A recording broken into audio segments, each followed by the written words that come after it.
ડભોઈમાં નર્મદા કેનાલમાં મોટું ગાબડું લાખો લીટર પાણી વેડફાતા ખેડૂતોમાં રોષ। ડભોઈ તાલુકાના થરવાસા ચોકડી પાસેથી પસાર થતી નર્મદા મુખ્ય કેનાલમાં લાંબા સમયથી પડેલા મોટા ગાબડાના કારણે લાખો લીટર પાણીનો વ્યય થઈ રહ્યો છે।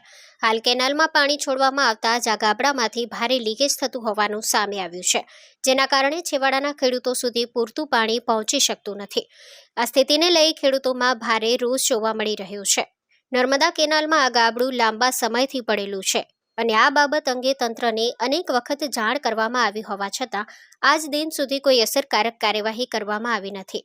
કેનાલમાં પાણીનો પ્રવાહ શરૂ થતાં જ ગાબડામાંથી મોટા પ્રમાણમાં પાણી બહાર વહી જાય છે, જેના કારણે કેનાલનું દબાણ ઘટી રહ્યું છે અને પાણી છેવાડાના ખેતરો સુધી પહોંચતું નથી।